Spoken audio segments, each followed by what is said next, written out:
guys, Ty here. Want to do a brief overview today on how to solder. So let's get into it. The first thing I want to talk about is the safety equipment that you're going to need. You're going to need gloves and you're going to need a pair of glasses, and you should have a fire extinguisher nearby.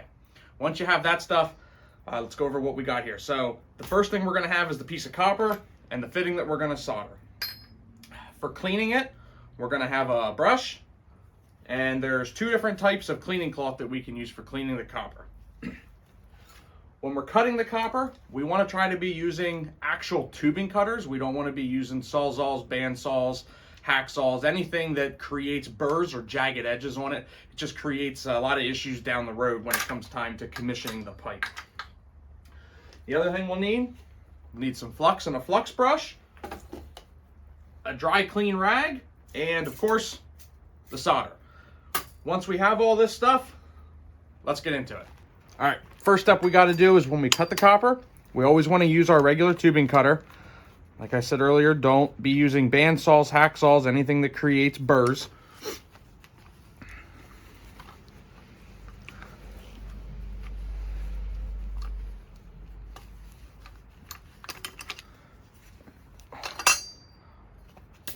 Once it's cut,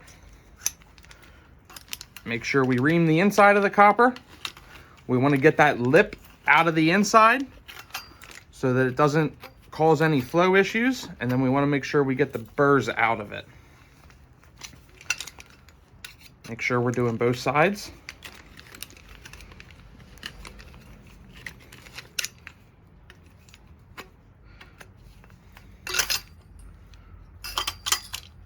Once we've done that, take our sand cloth, and we want to sand up the edges, and we want to make it shiny.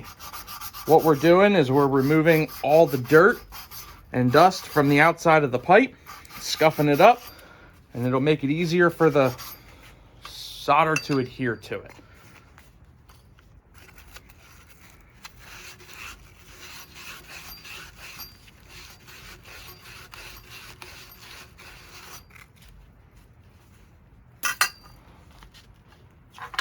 Once we've done that, we can take our fitting brush, and we're going to do the same thing. We're going to scuff up the inside of the fittings. We always want to do this. Some guys will tell you you don't need to do it if it's a new fitting or a clean fitting. Don't believe them. Doing this is a lot cheaper than having to fix a leak because the solder didn't adhere to it. So once this is both clean, scuffed up, ready to go, we're good to move on to the next step. Next part we're going to do, which is still part of cleaning the copper, but we're going to flux it. So this is just the flux we stock back at the shop.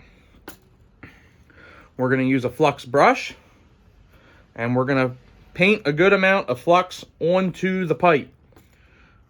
It is possible to overflux, but you are way more likely to underflux. So don't worry about overfluxing. We're going to put the flux on the pipe, in the fitting,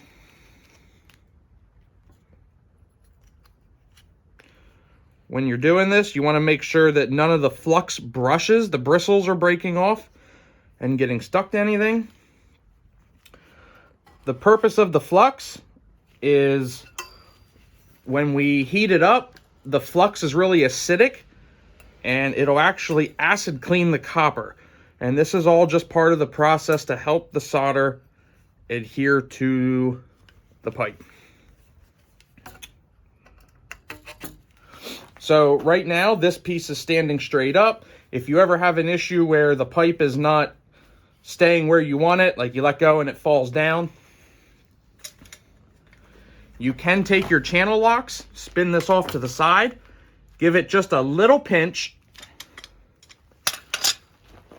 and then that will help the pipe stay in the position you want it to be when you solder it. All right, after we're done getting everything fluxed up, it's time to move on to actually soldering it. So here I'm using MAP gas, just in these yellow bottles. Some guys will use acetylene in the form of a B tank, but for the most time doing these smaller copper joints, we're just using MAP gas. We don't need the extra heat from the acetylene. So I got the solder, the torch, And I also have a dry, clean rag nearby. So once we have all that, let's get soldering. You want to try to keep your heat towards the back of the fitting. The solder is going to be drawn in to where the hottest point is.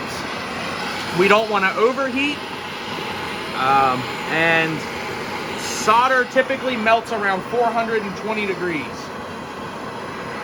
When we're doing a horizontal joint like this, we want to start at the bottom of the fitting and work our way to the top.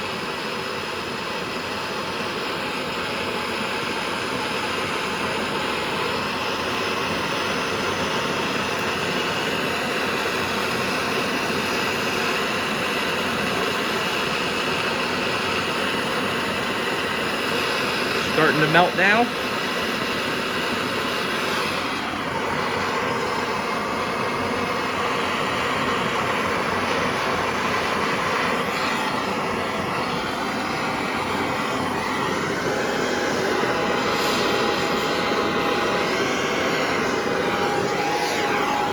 Once you've melted the solder in the whole way around, move on to the next joint.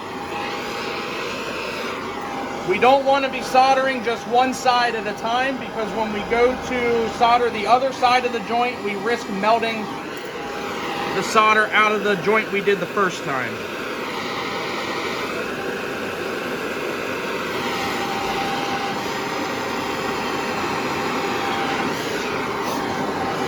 Fun fact with how much solder it takes: if you're doing a 3/4 inch fitting, it takes 3/4 inches of solder. If you're doing a 1 inch fitting, it takes 1 inch of solder to do that. Looking at the solder, once it gets solid again, take your dry, clean rag. We want to wipe all the flux off. The flux is still acidic, and it will turn the copper green over time. We should be using a dry rag to wipe it off. The wet rag is going to make the flux stick to the copper and makes it harder to wipe off. It also cools the solder too quickly, and then you risk cracking your joints. So once it's done, this is what it should look like.